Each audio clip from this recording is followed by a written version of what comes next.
You wake up, and before your feet touch the ground, the world has already reached into your mind. Notifications hum like insects at the edge of your awareness. Expectations press against your chest before you have taken a single conscious breath. You tell yourself you are fine, that this is normal, that this is simply how life is now. But there is a quiet tension in you that never fully dissolves, a sense that your mornings are no longer yours, that the first moments of your day are surrendered to urgency, to noise, to the invisible hands of other people's demands. And you feel it, don't you? That subtle unease that follows you through the day, the fatigue that has nothing to do with sleep, the restlessness that lingers even when nothing is technically wrong. You may not call it suffering, you may call it busyness, responsibility, adulthood, but the Stoics would not soften the truth for you. They would say that the way you begin your day is the way you teach your mind how to live. And if your mornings are chaotic, reactive, and unexamined, then your mind is being trained, slowly, quietly, relentlessly, to live in confusion. Marcus Aurelius warned, "When you arise in the morning, think of what a privilege it is to be alive, to think, to enjoy, to love." Yet how often do you arise without thinking at all, moving instead on impulse, allowing habit to drag you forward like a current you never chose? The harsh truth is this: most of what you call stress is not imposed on you by life, but cultivated by you in the earliest hours of the day. You inherit it because you never question it. You repeat it because it feels familiar. You protect it because letting it go would require awareness, and awareness is uncomfortable. It asks you to see yourself clearly. It asks you to notice that you have been living reactively, not intentionally. And that realization can sting more sharply than any external hardship. You scroll because you are avoiding silence. You rush because you are afraid of falling behind. You mentally rehearse worst-case scenarios because some part of you believes that anxiety is preparation. But Epictetus dismantles this illusion with brutal simplicity. Men are disturbed not by things, but by the views which they take of them. Your mornings are not inherently oppressive. It is your untrained mind that turns them into a battleground. And until you accept this, until you stop blaming the day for the disorder within you, nothing changes. There's a quiet violence in beginning every day already defeated. You may not name it as such, but when you wake with dread, when you brace yourself for what has not yet happened, when you surrender your first thoughts to fear, comparison, or resentment, you are practicing a form of self-betrayal. The Stoics believed that character is forged not in grand moments of crisis, but in the small, repeated choices that shape how you meet reality. The morning is not neutral, it is formative. It is the workshop of your mind. Ask yourself slowly and honestly, who are you becoming before the day even begins? Are you becoming someone grounded, deliberate, and internally steady? Or are you becoming someone scattered, dependent on external validation, and quietly exhausted by thoughts you never chose to examine? Seneca wrote, "The whole future lies in uncertainty. Live immediately." But how can you live immediately if your mind is always elsewhere, already racing ahead, already negotiating with imagined disasters? This is not about productivity. This is not about optimizing your routine to squeeze more output from yourself. That is another trap, another way the modern world disguises anxiety as ambition. This is about something far more fundamental. This is about sovereignty over your own mind. The Stoics understood that without mastery of the inner world, no amount of external success brings peace. And that mastery does not begin at the height of the day when you are already compromised. It begins in the quiet, vulnerable, unguarded moments of the morning, when your mind is most impressionable, most open to suggestion, most likely to absorb whatever you place before it. You may resist this idea. You may tell yourself you do not have time, that your life is too full, that discipline can wait. But waiting has a cost. Every unexamined morning compounds into years of mental habits you never consciously chose. You do not drift into clarity, you drift into disorder. Clarity is practiced. Calm is trained. Strength is rehearsed. And here is the discomfort you must face. No one is coming to rescue your mornings. No system, no app, no external authority will restore your inner order for you. If your mind feels scattered, it is because it has been left unattended. If your days feel heavy, it is because their foundation is weak. This is not an accusation. It is an invitation. The Stoics did not shame, they illuminated. They believed that once you see clearly, you cannot unsee, and once you cannot unsee, you are responsible. So let this truth land without resistance. Your mornings are shaping your mind. Your mind is shaping your life. And until you take ownership of the first moments of your day, you will continue to live downstream of habits you never consciously chose. This realization may unsettle you. It should. Discomfort is the beginning of philosophy. It is the crack through which transformation enters. You stand now at that crack, aware, perhaps uncomfortably so that the way you wake up is not trivial. It is everything. Now that the discomfort has been named, you may feel a subtle resistance rising within you. A voice that says this is just how life is. Another that whispers everyone feels this way. And perhaps the most dangerous voice of all, I'll deal with this later.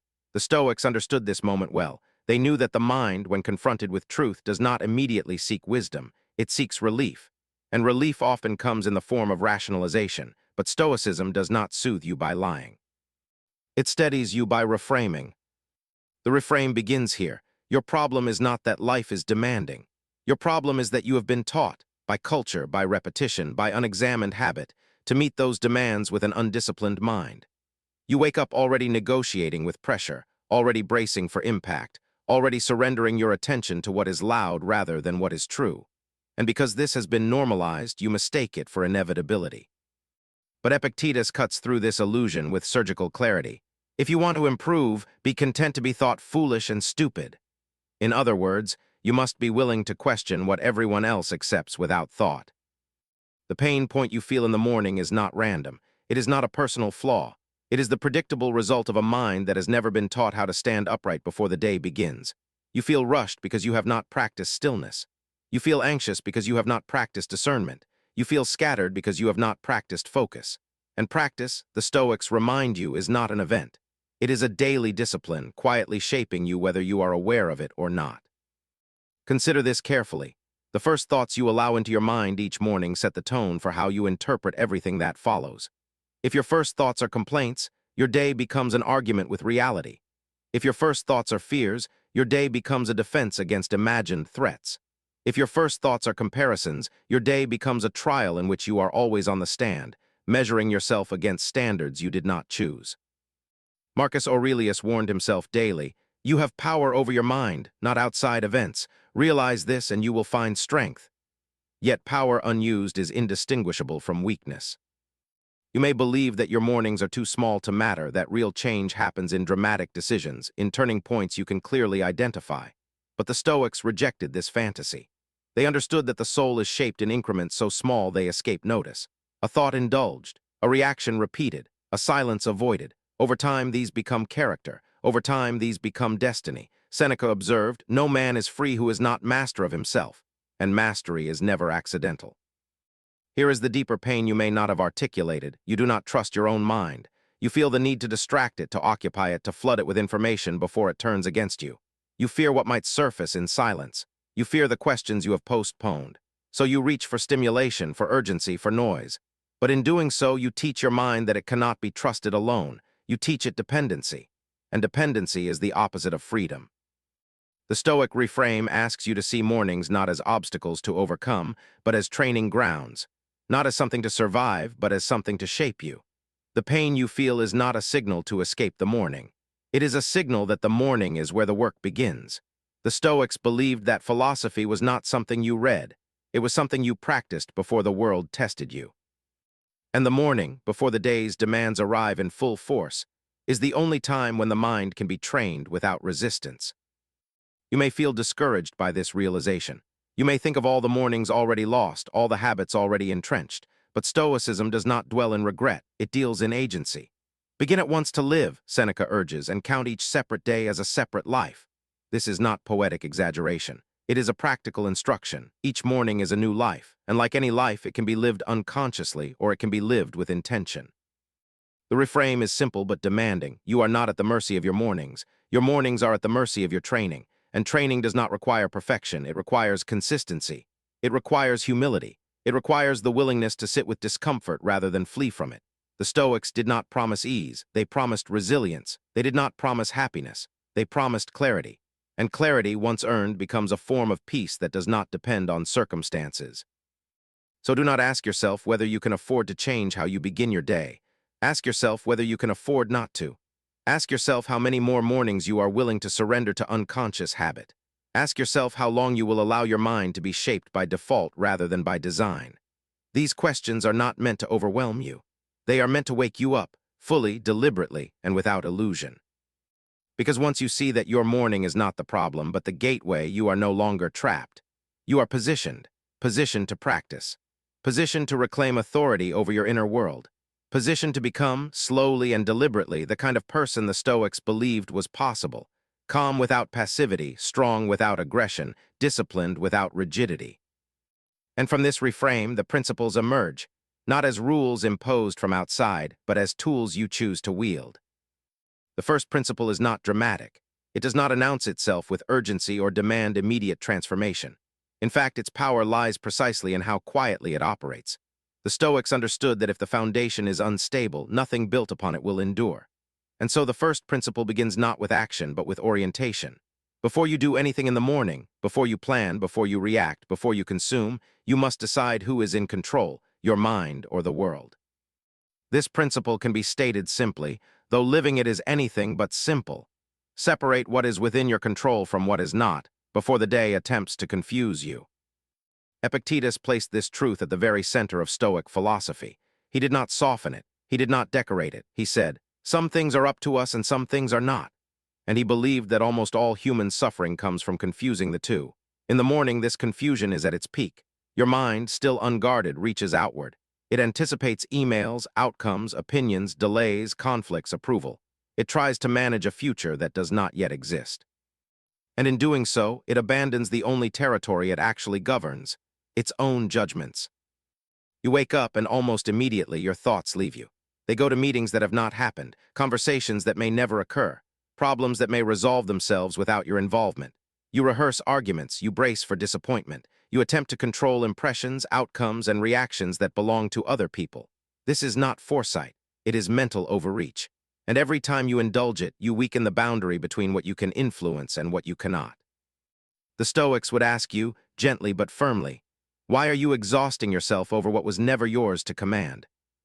This first principle demands a deliberate pause at the beginning of the day, not to escape reality but to meet it correctly.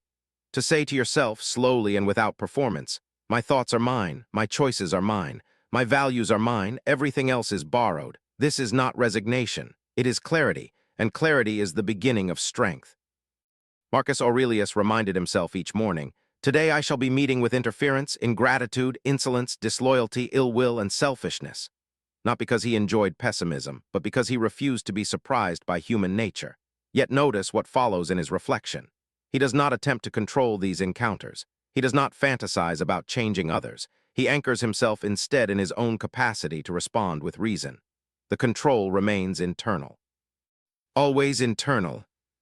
This is where most people resist, because part of you believes that worrying is responsible, that anticipating every possible outcome is maturity, that letting go is a form of negligence, but the Stoics saw through this. They understood that trying to control the uncontrollable does not make you safer. It makes you fragile. It ties your peace to outcomes you do not own. And when those outcomes inevitably diverge from your expectations, you suffer. Not because reality is cruel, but because your expectations were dishonest. The first principle teaches you to begin the day by narrowing your focus rather than expanding it, to gather your attention back into yourself, to say, what is required of me today is not control, but character. This shift is subtle, but it changes everything. Because when character becomes the goal, external events lose their power to destabilize you. Success no longer inflates you. Failure no longer defines you. Both become material for practice. You may notice discomfort arise as you attempt this, a sense of vulnerability, a fear that if you stop worrying, something will slip through the cracks. But this fear is itself a habit, not a truth. The Stoics would tell you that calm attention is far more effective than anxious vigilance. A mind at war with the future cannot respond wisely to the present, and wisdom, not panic, is what allows you to meet life skillfully. This principle is practiced in the morning because the morning is when the mind is most likely to betray you without your consent. Before the armor is on, before the roles are assumed, before the day has labeled you. It is here that you remind yourself, not once but repeatedly, I am responsible for my judgments. I am not responsible for the world's obedience.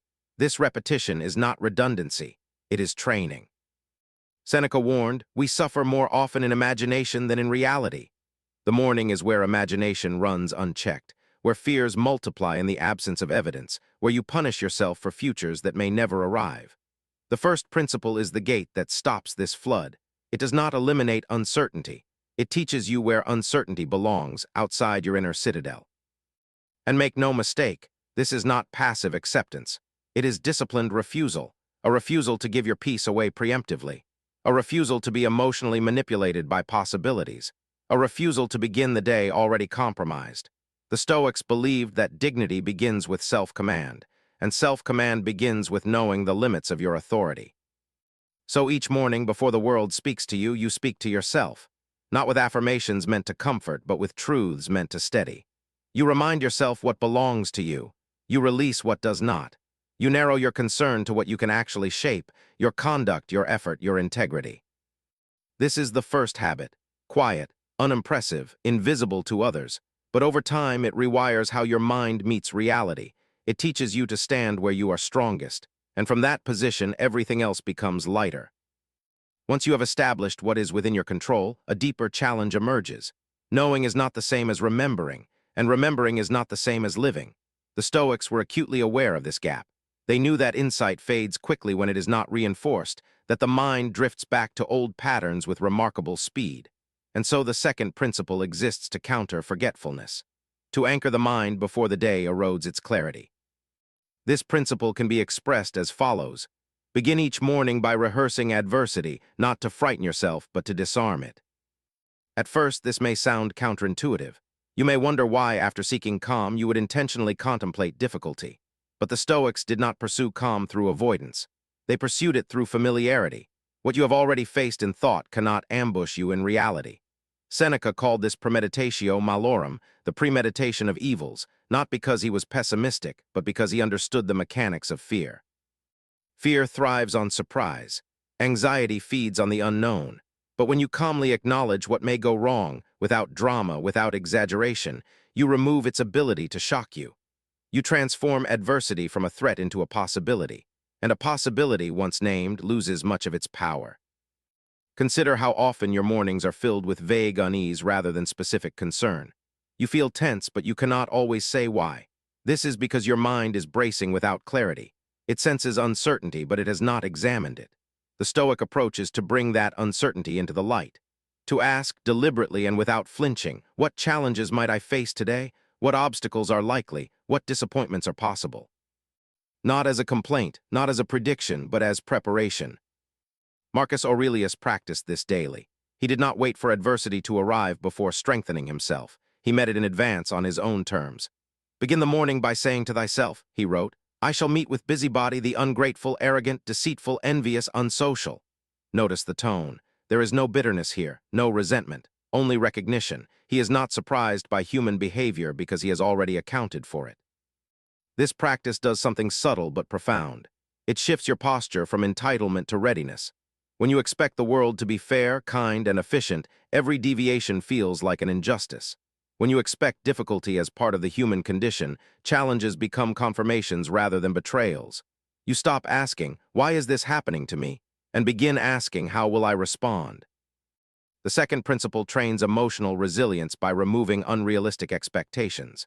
Many of your morning frustrations come not from events themselves, but from the silent assumption that things should go smoothly, that people should behave rationally, that your efforts should be rewarded immediately. These assumptions are rarely stated, but they are deeply held. And when reality fails to conform, you experience not just inconvenience, but offense. Stoicism dissolves this offense at the root. It teaches you to expect friction without resentment, to expect delay without despair, to expect misunderstanding without outrage. This is not cynicism. It is realism, disciplined and humane. Seneca reminds you, he robs present ills of their power who has perceived their coming beforehand. What hurts most is not the blow itself, but the shock of it. You may resist this principle because you fear it will make life bleak, but the opposite is true. When you stop demanding that reality protect you from discomfort, you free yourself to meet it with composure. You are no longer emotionally overinvested in smooth outcomes. You become flexible, adaptive, difficult to destabilize. Practiced in the morning, this principle acts like armor, not heavy, not rigid, but fitted.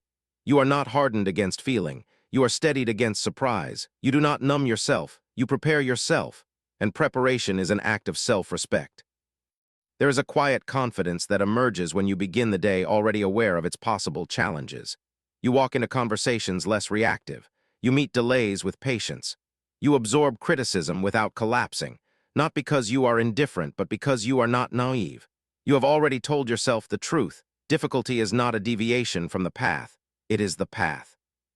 This is how the Stoics cultivated calm in a chaotic world, not by wishing for gentler circumstances, but by training themselves to remain grounded regardless of circumstances. The morning rehearsal is not meant to dwell on negativity. It is meant to neutralize it, to say, even if this happens, I remain intact. And over time, something remarkable occurs. The things you once feared lose their sharpness.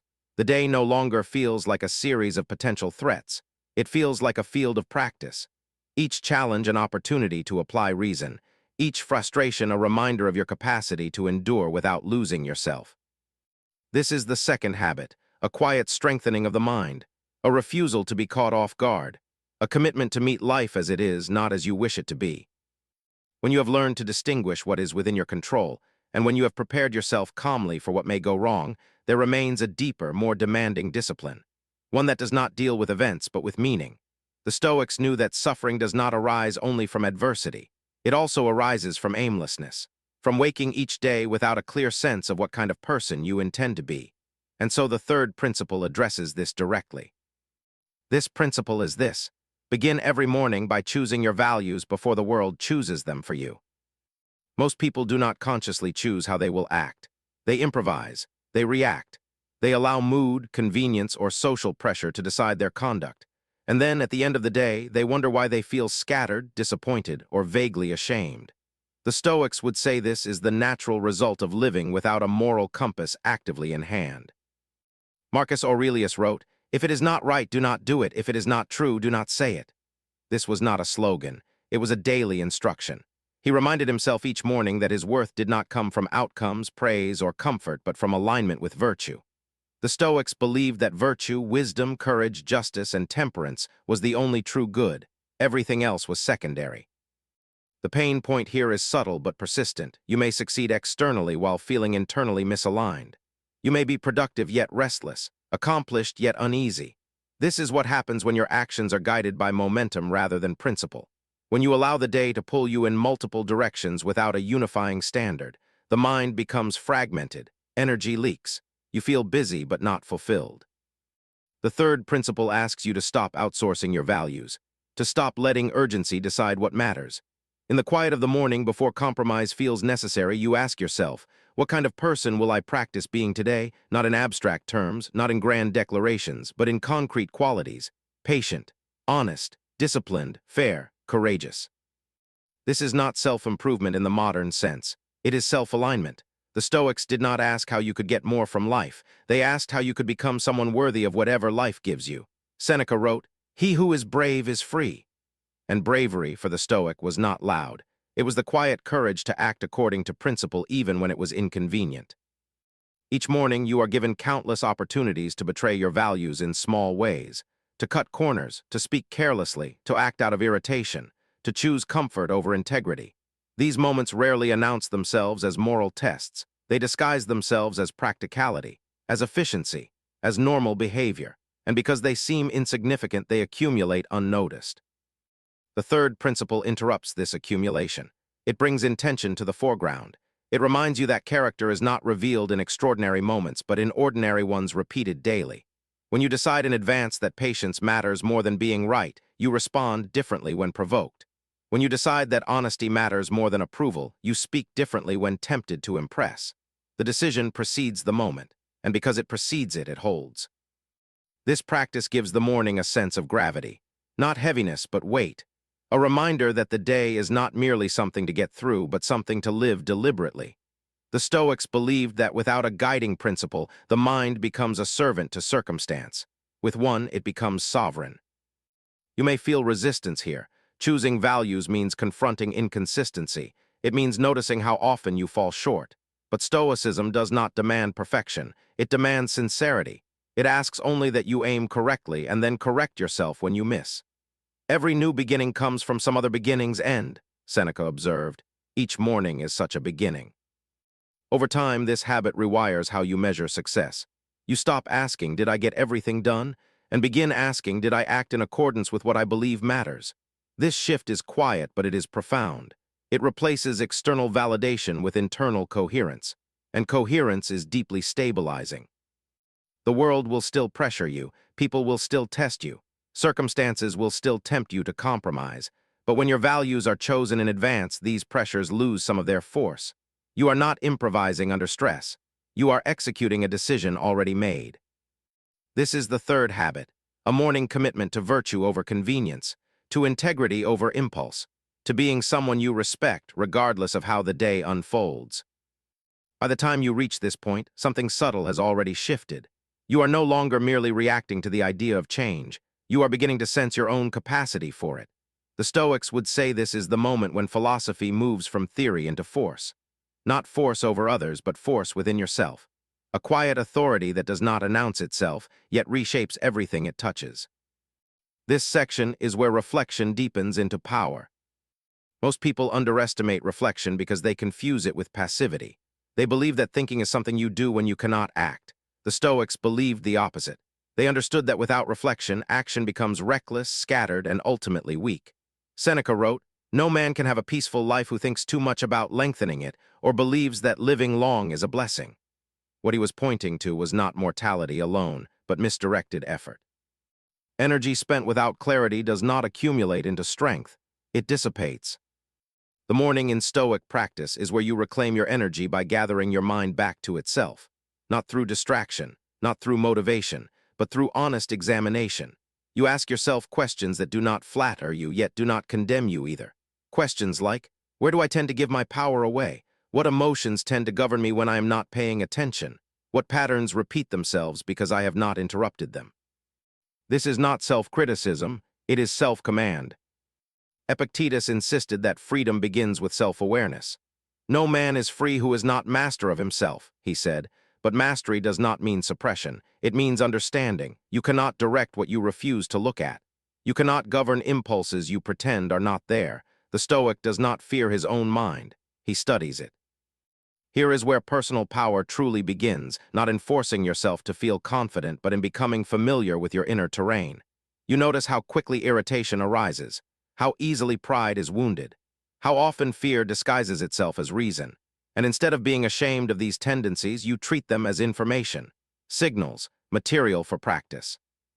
The modern world teaches you to distract yourself from discomfort. Stoicism teaches you to sit with it until it loses its authority. In the morning, when the day has not yet claimed you, you are most capable of this. You observe your thoughts without immediately believing them. You notice emotions without letting them dictate your actions. This distance, this small gap between stimulus and response, is where power lies. Viktor Frankl, though not a Stoic by name, echoed their wisdom when he wrote, "Between stimulus and response there is a space. In that space is our power to choose our response." The Stoics trained themselves to expand that space, and the morning was their primary laboratory. As you reflect, you may begin to see that many of your struggles are not caused by circumstances, but by unconscious habits of interpretation. You assume disrespect where there is none. You assume failure where there is only delay. You assume loss of control where there is simply uncertainty. These assumptions feel automatic, but they are not inevitable. They are learned, and what is learned can be unlearned. This realization is both sobering and empowering. Sobering because it removes the comfort of blame. Empowering because it returns agency to where it belongs. If your suffering is partly constructed by your judgments, then your relief is also within reach, not through denial but through discipline. The Stoics did not promise that reflection would feel good. They promised that it would make you formidable, calm under pressure, steady in chaos, difficult to manipulate. When you know your own patterns, you are less likely to be hijacked by them. When you anticipate your weaknesses, you are less likely to be surprised by them. This is not pessimism, it is preparedness. Over time, this deep reflection reshapes your sense of self. You stop identifying completely with every thought and feeling. You begin to see yourself as the one who observes, evaluates, and chooses. This is a profound shift. It loosens the grip of emotion without denying it. It allows you to feel fully without being ruled by what you feel. Marcus Aurelius captured this posture when he reminded himself, "You are not your emotions, you are the rational faculty that can examine them." Each morning reflection reinforces this identity. You are not anger, you experience anger. You are not fear, you experience fear. And because you experience them rather than embody them, you retain choice. This is personal power in the Stoic sense, not dominance, not control over others, but sovereignty over yourself. The ability to remain aligned with your principles even when emotions surge. The ability to pause when provoked. The ability to endure discomfort without collapsing into complaint. The morning reflection is where this power is renewed daily. It is not something you achieve once and keep forever. It is practiced, maintained, reclaimed each day. Like physical strength, it fades without use. Like physical strength, it grows with consistent, deliberate effort. And perhaps most importantly, this practice restores trust in yourself. When you know that you will meet the day with awareness rather than impulse, you stop fearing your own reactions. You stop bracing against yourself. There is a quiet relief in knowing that whatever the day brings, you will respond, not perfectly, but consciously. This is the deep reward of Stoic practice. Not the absence of difficulty, but the presence of inner stability. Not a life without pain, but a mind that does not multiply pain unnecessarily. The morning reflection is where this stability is cultivated, slowly and honestly, without performance. You are no longer just preparing for the day. You are shaping the kind of person who can endure many days. At this stage, the habits are no longer separate ideas. They begin to converge into something quieter, deeper, and more enduring. What the Stoics aimed for was never a checklist of behaviors, but a transformation of identity. Not a personality makeover, not a performance, but a reorientation of how you see yourself in relation to time, thought, and circumstance. This final section is not about adding anything new. It is about recognizing what you are becoming. When you practice these morning disciplines, clarifying control, rehearsing adversity, choosing values, reflecting honestly, you begin to notice a subtle but unmistakable shift. The day no longer feels like an assault you must survive. It feels like a terrain you can walk with composure. You still encounter difficulty. You still feel emotion, but something fundamental has changed. You are no longer at the mercy of your first reaction. This is the Stoic identity emerging. Marcus Aurelius did not call himself a philosopher to elevate his status. He used philosophy as a reminder of who he was obligated to be. "Waste no more time arguing what a good man should be," he wrote. "Be one." This is the closing wisdom of Stoicism. Identity precedes effort. You do not wake up asking how to force yourself through the day. You wake up reminding yourself what kind of person you are practicing being. And who is that person? You are someone who does not panic at uncertainty because you have already accepted its presence. You are someone who does not demand that the world conform to your preferences because you have trained yourself to govern what actually belongs to you. You are someone who measures success internally, not by applause or convenience, but by alignment with principle. This is not arrogance, it is dignity. The modern world thrives on instability of identity. It wants you uncertain, reactive, and externally anchored. It profits when your sense of self shifts with trends, moods, and opinions. Stoicism is a quiet rebellion against this. It teaches you to root your identity in something unmovable, your capacity to reason, to choose, and to endure with integrity. Seneca wrote, "A man who suffers before it is necessary suffers more than is necessary." Through your morning habits, you have learned to suffer less, not because life has become easier, but because your mind has become clearer. You no longer borrow trouble from the future. You no longer multiply pain through interpretation. You meet what arrives and only what arrives. This identity shift does not announce itself dramatically. Others may not notice it immediately, but you will feel it in moments that once destabilized you, in the pause before responding, in the absence of resentment where it used to arise automatically, in the quiet confidence that you can handle what is in front of you without losing yourself. You are no longer trying to control the day. You are training yourself to be equal to it. And this is the deepest Stoic wisdom. Peace is not found by arranging the world correctly, but by arranging your mind correctly. The morning is where this arrangement is renewed. Not once, not perfectly, but consistently. Each day a rehearsal, each day a recommitment, each day a separate life lived with intention. Over 30 days, these habits do not merely change how you think in the morning. They change what you expect from yourself. You stop seeing yourself as someone who must be motivated, pushed, or rescued. You begin to see yourself as someone who shows up, calm, prepared, principled, regardless of conditions. This is not optimism, it is grounded confidence. The kind that does not collapse under pressure because it is not built on outcomes, it is built on character. So when you wake tomorrow, you do not ask, "How will this day treat me?" You ask, "How will I treat this day?" That question alone marks the identity shift, from passive to active, from reactive to deliberate, from scattered to centered. This is what it means to live as the Stoics intended. Not above life, not beyond pain, but firmly within yourself.